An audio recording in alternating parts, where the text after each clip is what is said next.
Olá pessoal, tudo bem? Na aula de hoje nós vamos tratar do populismo, regime político que vai do fim do Estado Novo até 1964.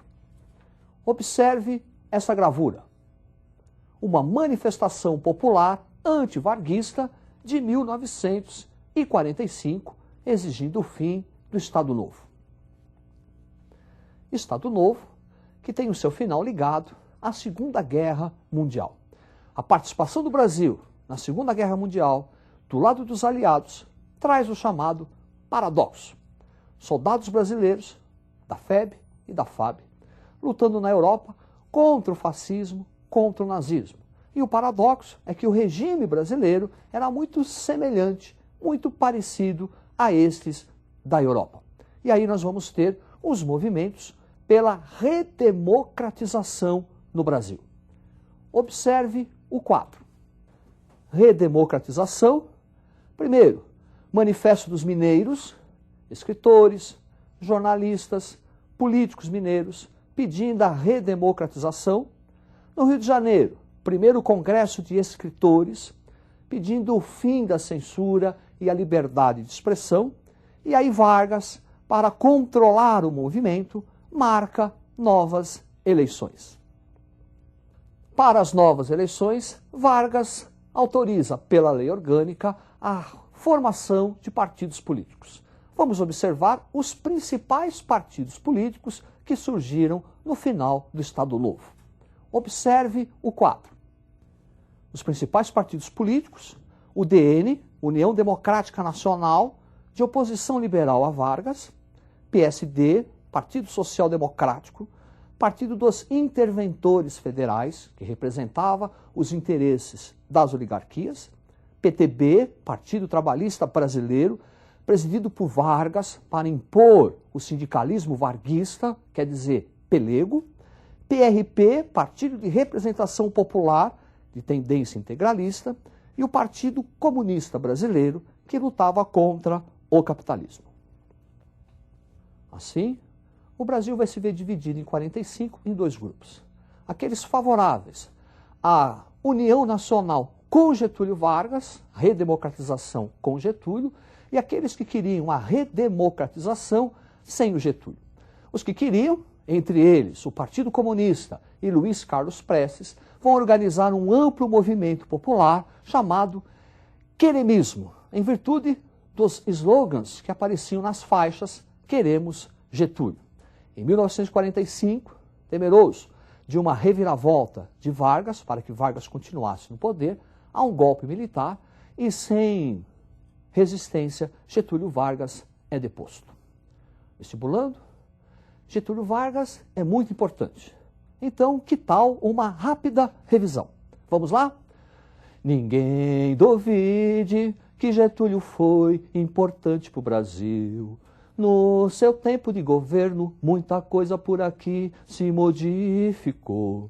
Olha o voto feminino, que também ficou secreto, e os direitos para o trabalhador polarizou. A IBANL, o fascismo e o comunismo, e Getúlio então se aproveitou.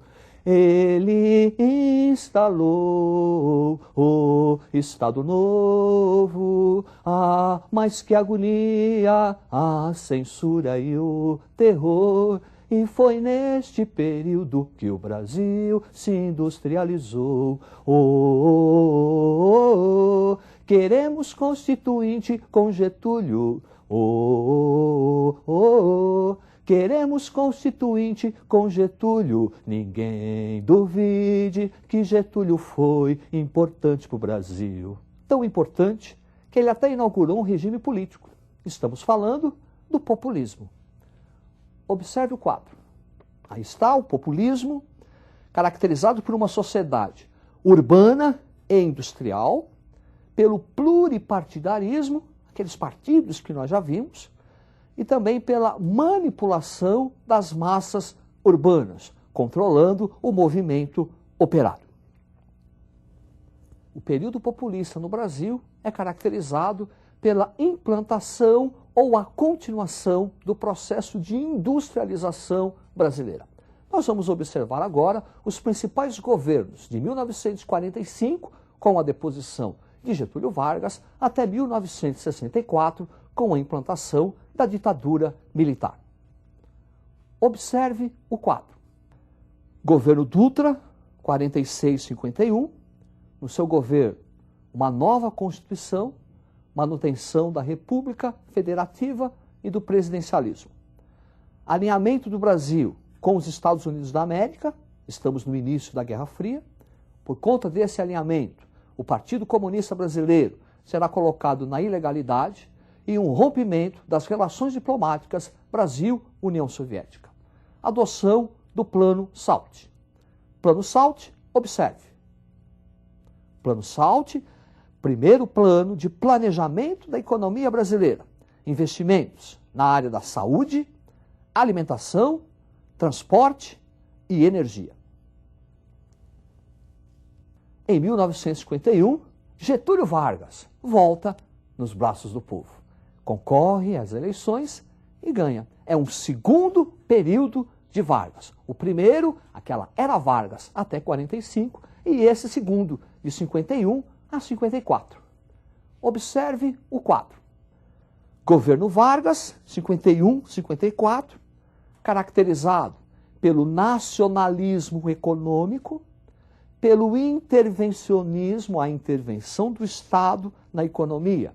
Uma forte preocupação de Getúlio Vargas pela indústria de base, siderurgia, a energia, petroquímica, e em 1951, uma grande mobilização nacional pela criação da Petrobras, que passa a ter o monopólio da extração e refino do petróleo. Esse nacionalismo de Vargas, essa intervenção do Estado na economia, não agrada a burguesia nacional, não agrada capital estrangeiro, e Vargas começa a receber uma série de pressões. Há um atentado ao seu principal opositor, Carlos Lacerda, e Vargas passa a ser considerado o responsável, o mandante. E aí, Getúlio Vargas vai cometer o suicídio. Ele deixa a carta-testamento. Carta-testamento que termina assim: saio da vida para entrar na história. E toma a liberdade de completar. Entrar na história e cair em todos os vestibulares que houver neste país.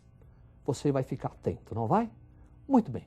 A partir do suicídio de Vargas, nós vamos ter uma crise política até a ascensão, até a eleição de Juscelino Kubitschek. Preste atenção no quadro. Governo de JK, 1956-1961. Adoção do Plano de Metas, com forte preocupação na industrialização brasileira. É o início da entrada do capital estrangeiro, iniciando o chamado capitalismo associado ou capitalismo dependente, com a chegada das multinacionais. O período do governo JK é caracterizado por uma forte inflação.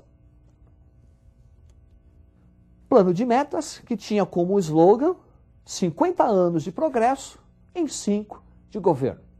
Então é a entrada das multinacionais e a ampliação do nosso parque industrial. No final do seu governo, uma forte inflação caracterizada pelo emissionismo.